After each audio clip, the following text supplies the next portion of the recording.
तो चलिए शुरू करते हैं। तो हेलो गाइस, तो आज हमारे पास चैप्टर 2 10th का केमिस्ट्री का एसिड बेसिस एंड सॉल्ट्स, जिसके बारे में आपने बहुत बार 8th क्लास में या 7th क्लास में कहीं ना कहीं पढ़ा होगा, लिटमस पेपर के बारे में। तो आप सोचते होंगे मैं इतने दिनों बाद कहाँ था, मतलब इतने दिनों तक कहाँ था। तो मैं पोस्ट में डाल दूंगा इतने दिनों तक कहाँ था। मैंने जैसे कि आपको बताया था कि मैं कहीं गया था टूर में, तो मैंने वो कहाँ पोस्ट में डाल दिया था। तो बिना किसी देरी के शुरू करते हैं एसिड बेसिस एंड सॉल्ट से। तो एसिड बेसिस एंड सॉल्ट्स, जैसे कि तुम्हें पता ही है, इतना कॉमन तुम्हें पता होगा कॉमन सेंस की एसिड क्या होता है। एसिड का टेस्ट होता है तुम्हारा सोर इन टेस्ट होता है, और जो बेसिस होते हैं, बेसिस जो होते हैं वो बिटर इन टेस्ट होते हैं। बिटर इन टेस्ट होते हैं, सोर एंड बिटर मतलब वही खट्टा, और ये जो थोड़ा होता है कड़वा होता है। हाँ, तुमने कभी टेस्ट किया होगा शायद, लेमन जूस जो होगा वो एसिड होता है, उसमें सिट्रिक एसिड होता है। तो लेमन जूस क्या है? लेमन जूस एक सिट्रिक एसिड है, जिसकी वजह से वो खट्टा थोड़ा टेस्ट होता है। और बेसिस जैसे हो गया हमारा जो सोडियम बाइकार्बोनेट, जैसे ये किस में डाले जाते हैं हमारे इसमें सोप में डालते हैं। तो अगर तुमने कभी गलती से सोप अगर तुम्हारे मुंह में चला गया होगा, तो तुमने टेस्ट भी कर लिया होगा, तो वो कड़वे होते हैं, स्लाइटली बिटर, इतने कड़वे नहीं जितना करेला होता है, बट हाँ होते हैं कड़वे। तो ये हो गया। और बाकी सॉल्ट तो नमक है, तुम समझते हो नमक क्या है वैसे ना, और NaCl है ना। तो बाकी हमारा बचा, तो शुरू करते हैं चैप्टर के फर्स्ट लाइन से। क्या इसने बोला है? You have learn in your previous class. वही हो गया, मैंने जैसे बताया था सोर एंड बिटर टेस्ट का मैंने बताया था। और due to acid and due to presence of acid का सोर, बेस का बिटर है, मैंने बता दिया था, है ना। If someone in family suffering from the problem of acidity, वही एसिडिटी का प्रॉब्लम भी कभी कभी हो जाता है। अगर तुमने ज़्यादा ओवर ईटिंग, मतलब ज़्यादा अगर खा लिया होगा, तो कभी कभी एसिडिटी भी हो जाती है ना। तो तुम्हारी जो भी फैमिली मेम्बर में जो भी मम्मी जो भी होंगी, वो सब बोलते हैं लेमन जूस पी लिया करो, या नहीं तो विनेगर या बेकिंग सोडा। तो जैसे कि अब नेक्स्ट लाइन में बोल रहा है कि अब you already know that the acids are sour in taste and change in colour. दोबारा से फिर वही NCERT जो बोल रही है बार बार एक ही लाइन की सोर और बिटर का अभी तक वही चल रहा है ना। तो मैं बता देता हूँ मैं एसिड और बेस का डिफरेंशिएशन है ना, डिफरेंस क्या है ना। अब एसिड है ना, एसिड एक जगह हो गया और हमारा हो गया बेस, है ना। अब यहाँ लिखना है, अब हमारा बेस जो हो गया वो बिटर इन टेस्ट हो गया। फिर इसका क्या होता है, ये रेड लिटमस को जो करती है, रेड को रेड से लिखते हैं, ये सोर होता है, एसिड सोर इन टेस्ट होता है, और ये रेड लिटमस को ब्लू में कन्वर्ट कर देती है, रेड टू ब्लू, और ये ब्लू टू, ये जो करता है ये ब्लू टू रेड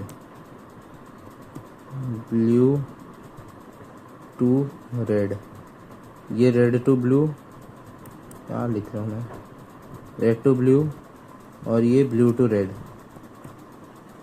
है ना, रेड हो गया। ये तो मैं ये किसका है? ये लिटमस पेपर का मैंने बताया, लिटमस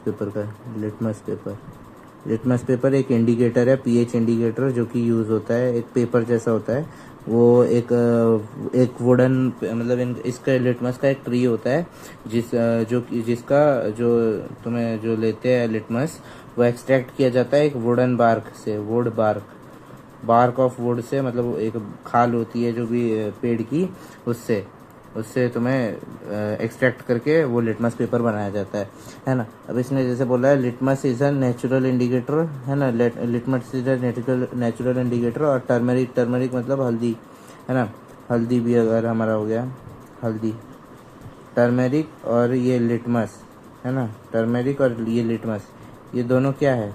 ये दोनों हमारे natural indicator, natural pH indicator, है ना, नेचुरल पीएच इंडिकेटर। पीएच अब क्या है? पीएच जो है वो है, मतलब ऐसा मान लो परसेंटेज ऑफ हाइड्रोजन आयंस, कि इस पर्टिकुलर केमिकल में परसेंटेज ऑफ हाइड्रोजन आयंस कितने हैं, है ना। अगर हाइड्रोजन आयंस ज़्यादा होंगे, तो वो एसिड होगा, वो more acidity, the product will be more acidity या एसिड जो भी है ना, एसिड होगा।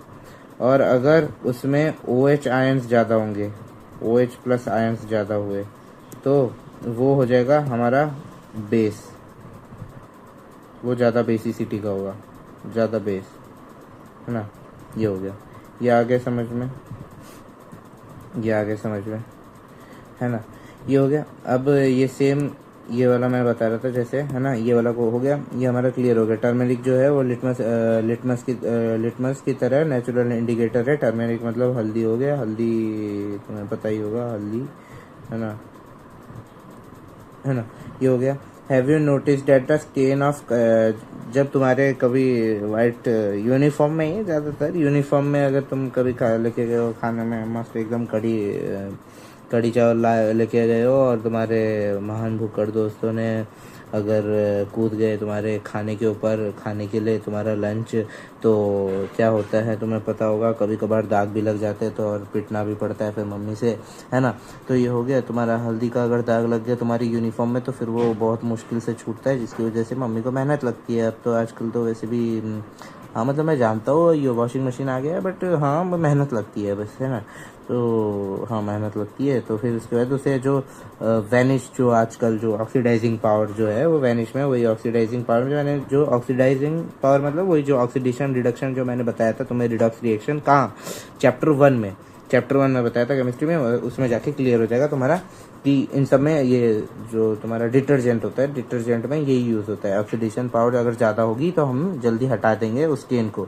वो स्टेन कौन सी होती है, हल्दी की स्टेन होती है ज़्यादा, क्योंकि ज़्यादातर हल्दी ही डाली जाती है किसमें, सब्जी में, और तुम सब्जी से उसे यूनिफॉर्म में डाल देते हो, है ना। तो फिर वो हो जाता है और फिर मम्मी तुम्हें मार लगाती है। फिर ये येलो अगेन, है ना, मैंने बताया था। अब वाइट क्लॉथ में जैसे तुम्हारा हो गया, है ना, तो फिर वो रेडिश ब्राउन का हो जाता है जब उसे सोप क्या है, सोप क्या है मैंने बताया था, सोप क्या है, सोप एक बेस है, सोप एक बेस है ना, उसमें बेस होता है।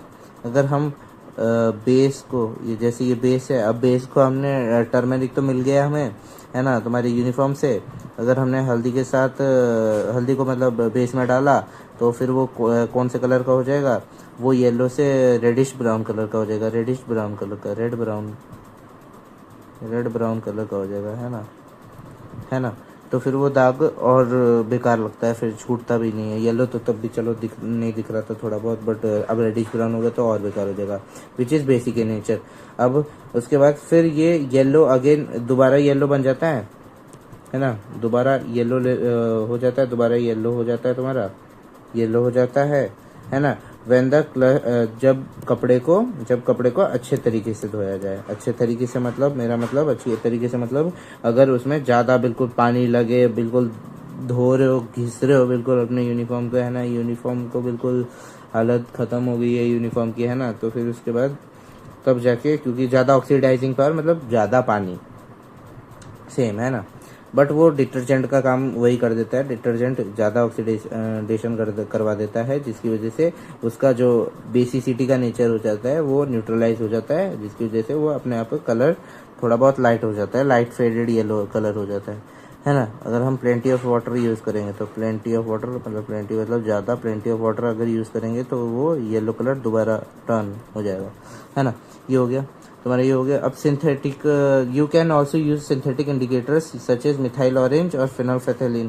फिनोल्फेथेलिन जो है तुम्हारा यूज होगा, मैं बताता हूँ, फिनोल्फेथेलिन, है ना। अब ये तो तुम्हारे नेचुरल इंडिकेटर हो गए थे, ये दोनों तुम्हारे नेचुरल इंडिकेटर हो गए थे, है ना। अब तुम्हारा आर्टिफिशियल इंडिकेटर आता है, आर्टिफिशियल, है ना, आर्टिफिशियल इंडिकेटर में क्या एग्जांपल दूंगा, आर्टिफिशियल इंडिकेटर में तुम्हारे एग्जांपल हो गए, आर्टिफिशियल इंडिकेटर में तुम्हारे एग्जांपल हो गए ये, वेट मैं पता नहीं लिख क्यों नहीं पा रहा हूँ, हाँ वेट, हाँ मिथाइल ऑरेंज और फिनोल्फेथेलिन, फिनोल्फेथेलिन को पहले इन पिक्स में लिखेंगे,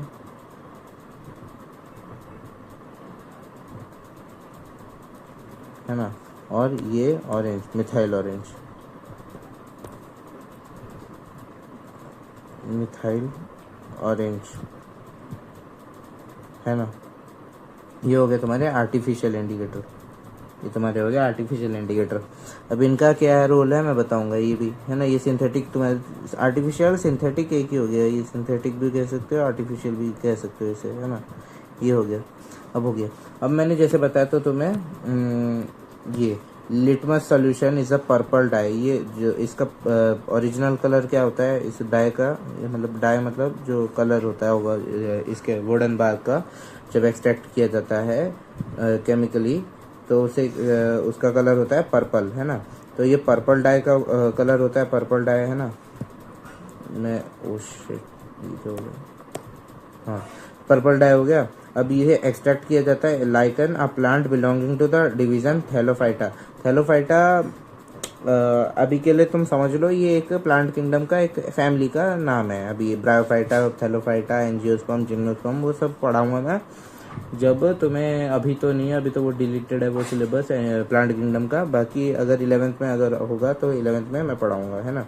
प्लांट किंगडम का ये होता है तो, है ना। वो उसे हम यूज कर, उससे हम एक्सट्रैक्ट करते हैं उस लाइकन प्लांट से, है ना, थैलोफाइटा के प्लांट से लाइकन उसके वुडन बार्क के, है ना।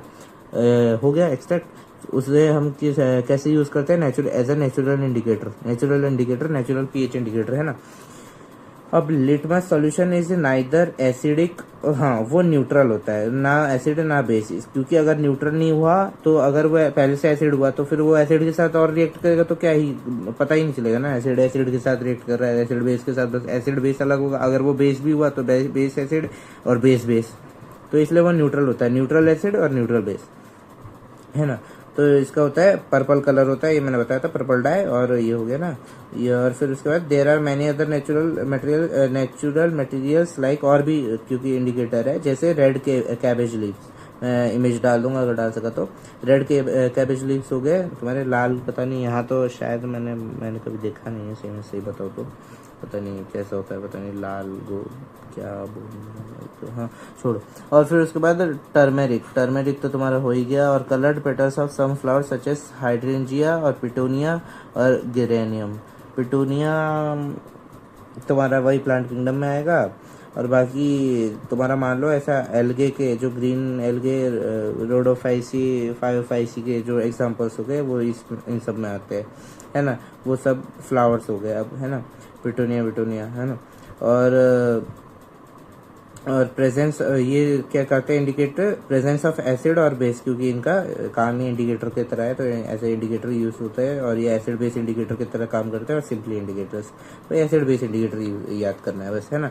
तो बस तुम्हें याद क्या करना है, लिटमस थैलोफाइटा के किंगडम से लिया जाता है और ये पर्पल डाई है ना, पर्पल डाई है। और अब क्वेश्चन आता है, you have been provided with 3 test tubes, one of them contains distilled water and the other 2 contains an acidic solution and a basic solution respectively, है ना। अगर एक टेस्ट ट्यूब, इसे हम दूसरे उसमें करते हैं, दूसरे क्वेश्चन में, है ना। अब हम अगर एक टेस्ट ट्यूब लिया, है ना, मान लो एक टेस्ट ट्यूब लिया और one of them contains distilled water, उसमें एक टेस्ट ट्यूब में तुम्हारा डिस्टिल्ड वाटर है, एक में वाटर है, मैं मार्क कर देता हूँ इसको H2O से, है ना। एक में डिस्टिल्ड वाटर है और other 2 contains an acidic solution. अरे यार कैसे बनाऊं, है ना, ये बना दिया, हाँ। Other 2 contains an acidic solution, ये तुम्हारा हो गया। ये इसमें एसिडिक सोल्यूशन बनाने के लिए मैं ले लेता हूँ लाल रेड कलर, है ना। इसमें एसिडिक सोल्यूशन हो गया तुम्हारा, ये एसिड है, ये दोनों रेड एसिडिक सोल्यूशन, है ना। एसिडिक सोल्यूशन हो गया। Other 2 contains an acidic solution and a basic solution respectively. Okay इसमें दोनों टेस्ट ट्यूब में एसिडिक नहीं है, बल्कि एक ही टेस्ट ट्यूब में एसिडिक है और एक में बेसिक है। तो बेसिक अप करने के लिए तो मैं क्या लूँ, ग्रीन ले लेता हूँ, और क्या, ग्रीन ले लिया, है ना। अब इसमें बेस है, इसमें एसिड है और एक में वाटर है ना।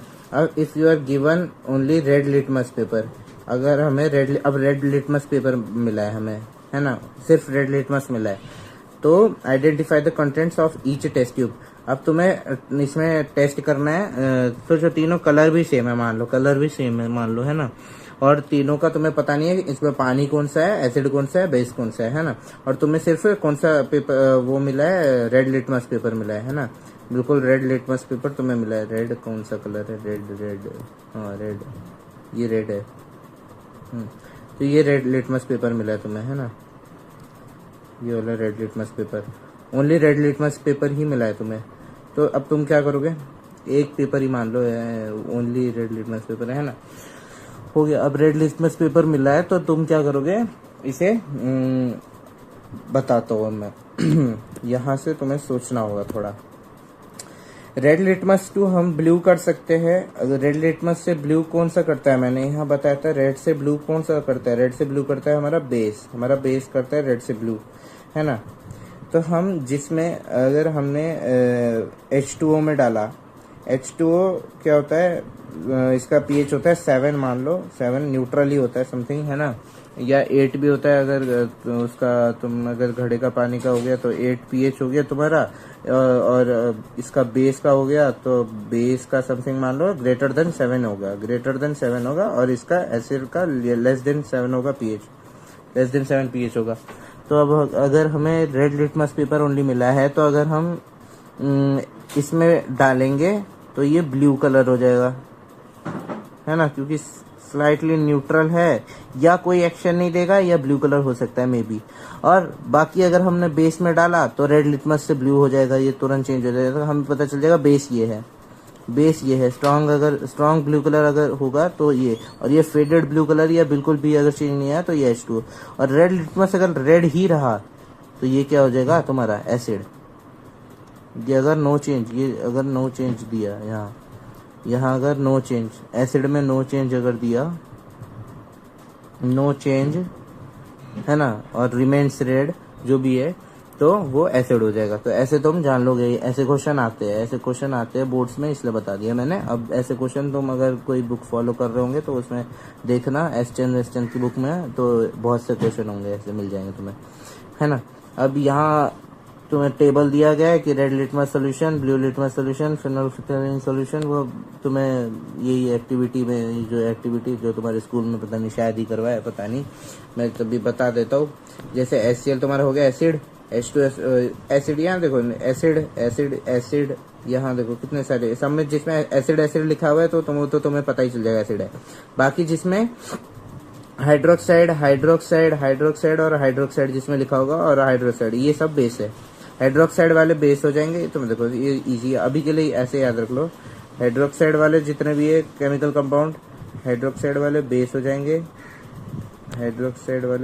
जाएंगे, और तुम्हारा एसिड वाला तो एसिड है ही, है ना। ये हो गया हमारा, ये तुम्हारे क्लियर हुआ।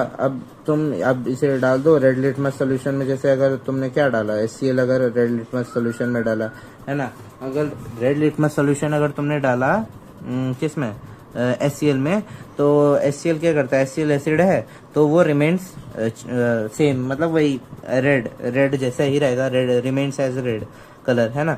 और अगर तुमने ब्लू लिटमस में डाला तो वो ब्लू को चेंज कर देगा, ब्लू लिटमस सोल्यूशन को चेंज कर देगा रेड लिटमस सोल्यूशन में, है ना। आया समझ, है ना।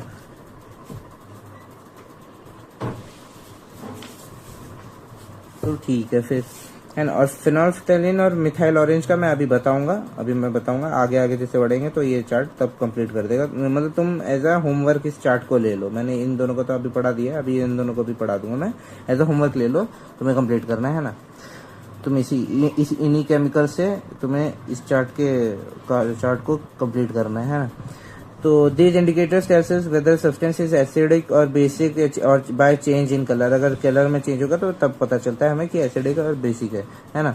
और या ऑर्डर भी चेंज होता है, ओल फैक्ट्री, जो ऑर्डर को ज्यादातर ओल फैक्ट्री या जो भी बोलो, ऑर्डर चेंजेस इन एसिडिक और बेसिक मीडिया, हाँ, वो ओल फैक्ट्री इंडिकेटर होते हैं। देखो ये याद रखना ना, ओल फैक्ट्री इंडिकेटर क्या होते हैं, अगर some substance whose order changes in acidic or basic media are called olfactory indicators, है ना। ये olfactory indicators हो गए। ओल फैक्ट्री इंडिकेटर्स में क्या कौन से आ जाएंगे तुम्हारे? ओल फैक्ट्री इंडिकेटर्स में आ जाएंगे तुम्हारे, मैं बताता हूँ। ओल फैक्ट्री, ओल फैक्ट्री, ओल फैक्ट्री मतलब ये वर्ड यूज ही होता है स्मेल टेस्ट जैसे सेंस के लिए। स्मेल हो गया या टेस्ट हो गया, टेस्ट तो नहीं, स्मेल ही, नॉर्मली स्मेल के लिए ही यूज होता है। ब्रेन में जब कंट्रोल एंड कोऑर्डिनेशन चैप्टर जब पढ़ेंगे, शायद डिलीट है या नहीं पता नहीं, बट अगर पढ़ा तो वही, अगर स्मेल तो उसमें ब्रेन में क्या होता है, ब्रेन में एक पार्ट होता है ओल फैक्ट्री लोब, ओल फैक्ट्री लोब है ना। वो ओल फैक्ट्री लोब का क्या काम होता है? ओल फैक्ट्री लोब का काम होता है हमारा स्मेल को सेंस करना है ना। वो as a sense organ nose के लिए काम आता है ना, ओल फैक्ट्री लोब है ना। ये ब्रेन में होता है ना। ये हो गया, ठीक है, ये याद रखना। तो इसी के हमारे हम मतलब इसी के लिए जो नाम पड़ा हमारा इंडिकेटर का नाम ओल फैक्ट्री इंडिकेटर, उसके एग्जाम्पल हो गए तुम्हारे जैसे जैसे जैसे जैसे ओनियन का होता है, ओनियन प्याज का होता है, वनीला एसेंस का भी होता है शायद, वनीला प्लांट जो है तुम्हारा, वनीला प्लांट है शायद, कुछ को पता हो कुछ को नहीं पता हो है ना। तो मैं बता दूं वनीला एक प्लांट है ना। तो बस वही। अब देखो इसमें जैसे यहाँ है अभी एक्टिविटी में, देखो ये वनीला एसेंस है ना, वनीला एसेंस हो गया तुम्हारा, क्लोव ऑयल हो गया तुम्हारा, और ये देखो वनीला क्लोव, क्लोव मतलब लौंग, लौंग का है ना, ये भी लिख देते हो। तो ओल फैक्ट्री इंडिकेटर्स का टॉपिक हमारा हो गया क्लियर है ना। तो अब हम पढ़ेंगे how do acids and bases reacts with metals है ना, कि कैसे मेटल्स के साथ रिएक्ट करते हैं। ये मेटल्स के साथ रिएक्ट करने वाला जो एक जो डिकम्पोजिशन रिएक्शन हमने शायद केमिकल रिएक्शन इक्वेशन में पढ़ा था है ना। तो उसमें मैंने बताया था ये वाला रिएक्शन वहीं से है, ये वाला रिएक्शन वहीं से है। देखो burning of hydrogen gas with a pop sound, मैंने बताया था उस टाइम पॉप साउंड हम जब पढ़ेंगे तो ये वाला चैप्टर में होगा, ये वाला चैप्टर में है ना।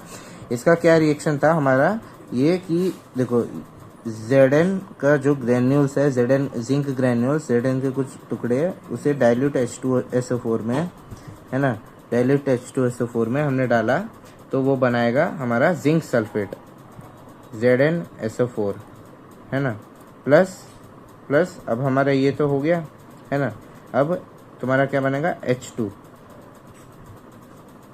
Zn, क्योंकि H2 के जगह Zn डिस्प्लेस हो जाएगा, तो इसे हम क्या, इसे हमने कहा था क्या, डिकम्पोजिशन रिएक्शन है ना, डिकम्पोजिशन रिएक्शन कहा था इसे, या तुम डिस्प्लेसमेंट भी बोल सकते हो, बट इसमें मेटल्स, ये नॉन मेटल डिकम्पोजिशन हुआ है इसमें है ना।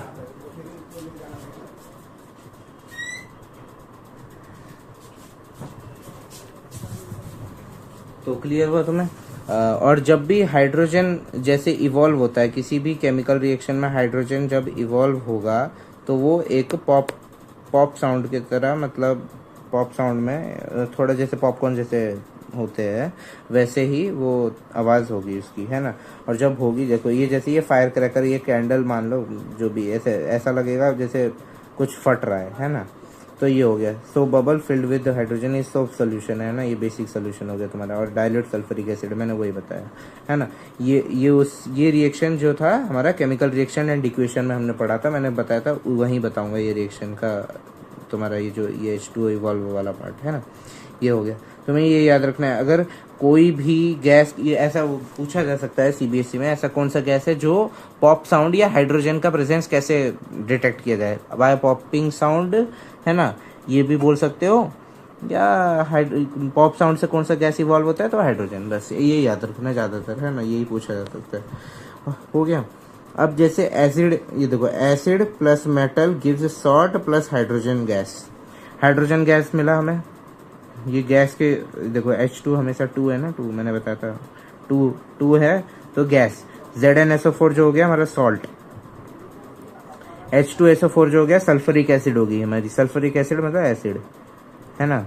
और जिंक क्या है, एक मेटल है, जिंक क्या है, एक मेटल है। तो मेटल हो गया, मेटल पे मेटल, देखो मेटल हो गया, एसिड हो गया, दोनों का रिएक्शन हुआ, सॉल्ट बना और हाइड्रोजन गैस बन गया। ये सभी के लिए यही यूज होता है, यही लॉ सब में यूज होगा इसमें, जैसे इसमें। अब ये जैसे ये जैसे एसिड हो गया, NOH क्या है, सोडियम हाइड्रोक्साइड, OH आयन है, देखो इसमें हाइड्रोक्साइड मैंने बताया था, हाइड्रोक्साइड क्या है, बेस हो गया, ये बेस प्लस मेटल जिंक, है ना, सोडियम जिंकेट बनाया, सोडियम जिंकेट क्या है, सॉल्ट, एक सॉल्ट हो गया, ये सोडियम जिंकेट एक सॉल्ट हो गया। अब हाइड्रोजन गैस, वही पॉप साउंड, है ना, हुआ क्लियर, हो गया क्लियर, है ना। You find it hydrogen is formed in the reaction, however such reactions are not possible with all metals, not possible with all metals, ये भी याद रखना, ये assertion reason में पूछा जा सकता है ना। such reactions are not possible with all metals, जरूरी नहीं है कि हर मेटल के साथ हो, है ना। तो देखो ये हुआ। पासिंग कार्बन डाइऑक्साइड, अब क्या है ये question, how do metal carbonates and metal hydrogen carbonates reacts with acids, है ना। ओके, तो मैं इसमें तुम्हें ये देखो ये वाला तुम याद रखना, CO3 जहाँ है वो कार्बोनेट आयन हो गया, और HCO3 जो हो गया वो hydrogen plus carbonate, hydrogen carbonate, है ना, हाइड्रोकार्बोनेट या जो भी बोलो तुम, है ना, वो हो जाएगा आयन, है ना। अब टेस्ट ट्यूब A में क्या है, ये तुम्हारा ये दोनों क्या है, ये दोनों एक बेस है, ये दोनों बेस है, और ये एक एसिड है ना। Acid plus base gives salt plus water plus CO2, है ना। ये दोनों जो है, ये दोनों तो कॉमन ही रहेगा, ये दोनों कॉमन ही रहेगा। ये किस पर डिपेंड करेगा, तुम्हारे रिएक्टेंट्स में तुमने क्या कंपाउंड्स लिए है, सॉल्ट का फॉर्मेशन, है ना। ये दोनों कॉमन ही रहेगा सब में, है ना, तुम्हारा वाटर और कार्बन डाइऑक्साइड, है ना। Passing the carbon dioxide gas through lime water मैंने बताया था, लाइम वाटर क्या होता है, कार्बन हाइड्रोक्साइड, है ना, या बहुत बार बताया, ये बहुत इंपॉर्टेंट था, मैंने बताया था केमिकल रिएक्शन इक्वेशन में, बहुत बार बताया इसे, है ना। Lime water, quick lime, slate lime का सबका फॉर्मूला मैंने बताया था, अगर नहीं देखा है तो वो वीडियो डिस्क्रिप्शन में मैं डाल दूंगा, देख लेना, और पोस्ट में भी है ना, ठीक है। अब CaCO3 वाइट प्रेसिपिटेट, वही जो पुट्टी वाला काम जो मैंने बताया था वही यूज होता है ना। और ये क्या ये किसके साथ हमारा रिएक्शन होगा, CO2 के साथ, ही मैंने बताया था, एनवायरनमेंट में CO2 के साथ रिएक्शन होगा तो ये वाइट प्रेसिपिटेट एकदम चिकना लेयर बना देगा वॉल के आगे, है ना, जिसकी वजह से हमारा पुट्टी फॉर्मेशन हो जाएगा, जो भी वाइट लेयर फॉर्मेशन होता है जो भी, है ना। On passing excess carbon dioxide the following reaction takes place, अब ज़्यादा कार्बन डाइऑक्साइड अगर हमने दे दिया, मान लो, है ना, जैसे ज़्यादा ही पॉल्यूटेड एरिया हो, कार्बन डाइऑक्साइड ज़्यादा आ रहा है, सब नाइट्रोजन, सब मोनोऑक्साइड, सब जा रहा है ना, तो उसमें क्या होगा, उसमें hydrogen plus water plus carbon dioxide, ये दोनों अगर मिल गए, इसमें तो सिर्फ कार्बन डाइऑक्साइड मिल रहा था, इसमें मॉइस्चर, मतलब ऐसा मॉइस्चर, वाटर जो है ऐसा मॉइस्चर, अगर तुम्हारा सीलन जो तुम्हारा फॉर्म होता है अगर वो भी आ गया तो तुम्हारा क्या बन जाएगा, कैल्शियम हाइड्रोजन कार्बोनेट, है ना, कैल्शियम हाइड्रोजन कार्बोनेट, है ना। ये है वो जो कि क्या है, सॉल्यूबल है इन वाटर, वही छत धंसने लग जाएगी, बहुत बेकार हो जाएगा तुम्हारा, है ना, इसलिए बोला जाता है पुट्टी बार करवा, है ना। ये हो गया तुम्हारा। अब लाइमस्टोन, चॉक एंड मार्बल जो है वो different forms of calcium carbonate के ही फॉर्म है, कैल्शियम कार्बोनेट के ही फॉर्म है। लाइमस्टोन, चॉक हो गया तुम्हारा, मार्बल हो गया, मार्बल वही है, मैंने मार्बल यही है, CaCO3 ही है मार्बल, है ना, वो जो चिकना लेयर बनता है वो मार्बल जैसा, वो वही है कैल्शियम कार्बोनेट, है ना। ये हो गया different forms of calcium carbonate, ये हो गया तुम्हारा, है ना। इन सब में कैल्शियम तो मेन एलिमेंट है ना, एलिमेंट मेन जो है कैल्शियम है, कार्बोनेट तो लगता ही लगता है, बाकी हो गया ऑल मेटल कार्बोनेट्स। जो अब मेटल कार्बोनेट्स हो गया, मेटल कार्बोनेट जैसे मैं बताऊंगा, मेटल कार्बोनेट जैसे हो गया तुम्हारा मेटल कार्बोनेट जैसे NaCO3 था, सोडियम हाइड्रोजन कार्बोनेट, है ना। मेटल कार्बोनेट वो तो NaCO3 और NaCO3 क्या हो गया, मेटल कार्बोनेट, और NaCO3 हो गया तुम्हारा हाइड्रोजन कार्बोनेट, है ना। अब मैं जैसे लिख देता हूँ यहाँ Na2CO3, ये तुम्हारा हो गया मेटल कार्बोनेट, मेटल तुम्हारा सोडियम हो जाएगा, यहाँ कार्बोनेट आयन है ही कार्बोनेट, और NaHCO3 Na2H NaCO3, हाँ NaCO3 ना, NaCO3 ये हो जाएगा तुम्हारा, हाइड्रोजन का प्रेजेंस आ गया तो मेटल हाइड्रोजन कार्बोनेट, है ना, मेटल हाइड्रोजन कार्बोनेट आ गया, हो गया, ये हो गया। अब देखो मेटल कार्बोनेट या metal hydrogen carbonate plus acid, ये जो ये वाला रिएक्शन जो था हमारा टेस्ट ट्यूब ए और टेस्ट ट्यूब बी वाला, है ना, ये वाला रिएक्शन है, ये वाला बता रहा हूँ, है ना। वो क्या बताएगा, सॉल्ट और कार्बन डाइऑक्साइड और वाटर जो है वो तुम्हारा एज इट इज सब में सेम ही रहेगा। कार्बन डाइऑक्साइड और वाटर का तो कोई वैसे भी एलिमेंट का नेम नहीं है, तो वही CO2 हो गया तुम्हारा, और H2O जो होगा वो सब में कॉमन रहेगा। और बाकी जो सॉल्ट का फॉर्मेशन होगा वो रिएक्टेंट के बेसिस पे तुम्हारा जो रिएक्टेंट में बेस्ड होगा कि कौन सा मेटल ले रहे हो। और कार्बोनेट तो सब सेम ही रहेगा, कार्बोनेट आयन जो होता है हमारा CO32 नेगेटिव वो होता है ना, CO32 नेगेटिव, ठीक है। यहाँ तक क्लियर हुआ। अब हम ये वाला जो टॉपिक है हमारा, how do acids and bases react with each other, यहाँ पढ़ के उसके बाद हम मेटेलिक ऑक्साइड्स का जो टॉपिक है वो हम कल पढ़ेंगे, है ना, है ना। अब मेटेलिक ऑक्साइड्स का टॉपिक हम कल पढ़ेंगे, बस इतना पढ़ लेते हैं अब जैसे ये हो गया हमारा बेस और ये एसिड हो गया, बेस और एसिड हो गया, है ना, बेस और एसिड हो गया, है ना। बेस और एसिड हो गया, तो अब हम बेस और एसिड को हम सॉल्ट फॉर्मेशन लिया जा सकता है ना, सॉल्ट फॉर्मेशन टेक पार्ट्स, है ना। और जो जिस रिएक्शन में बेस और acid, base and acid takes place, base and acid both takes place in a reaction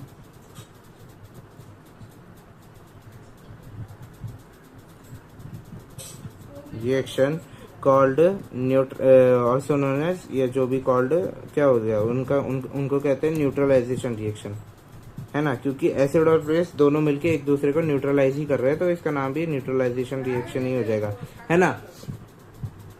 my bad, okay, neutralization reaction कहते हैं, है ना, न्यूट्रलाइजेशन रिएक्शन हो गया। बस इसमें इतना ही इंपॉर्टेंट था, न्यूट्रलाइजेशन रिएक्शन कहते हैं। अब तुम्हें यही याद रखना, जिस रिएक्शन में एसिड प्लस बेस जो हिस्सा लेते हैं उसे हम न्यूट्रलाइजेशन रिएक्शन कहते हैं, ये हो गया। और ये क्या बनाते हैं, वही सॉल्ट और वाटर बनाते हैं। अब तुम्हें ये सब याद करना है कि मेटल हाइड्रोजन कार्बोनेट या मेटल कार्बोनेट को हम एसिड के साथ रिएक्ट कराएंगे तो वो कार्बन डाइऑक्साइड, वाटर और सॉल्ट बनाएंगे, सॉल्ट सब में ही बन रहा है ना। और एसिड को अगर हमने बेस के साथ रिएक्ट किया न्यूट्रलाइजेशन रिएक्शन, वो सॉल्ट प्लस वाटर हाँ मतलब सॉल्ट प्लस वाटर बनाएगा। और जो तुम्हारा हो गया अभी कौन सा हमारा क्विक लाइम वाला, कौन सा था वो, क्विक लाइम वाला तो नहीं, ये वाला जो था हमारा ऊपर वाला एसिड प्लस मेटल जिंक ग्रैन्युल्स वाला H2SO4, है ना, उसमें भी क्या बन रहा था, उसमें सिर्फ पॉपिंग साउंड हो जाएगा। पॉपिंग साउंड का प्रेजेंस जो हमें क्या कहलाएगा, हमें हाइड्रोजन गैस है प्रेजेंट इस केमिकल कंपाउंड में, ये हमें पता चल जाएगा, है ना। तुम्हें ये सब ये रिएक्शन ये याद रखनी पड़ेगी, बाकी सब इंपॉर्टेंट है, बाकी सब हो जाएगा, है ना, बस। और सोडियम जिंकेट का जो है तुम्हें, सोडियम जिंकेट का तुम्हें याद रख लेना, तुम केमिकल कंपाउंड का फार्मूला, ये बहुत इंपॉर्टेंट है, पूछा जा सकता है। तो आज तक के लिए बस इतना ही। अब बाकी कल का टॉपिक जो है हमारा मेटल ऑक्साइड्स का जो होगा बचेगा, वो मैं कल वीडियो अब कंटिन्यूसली आती रहेगी, है ना। तो मिलते हैं कल, bye bye. Oh shit, here we go again.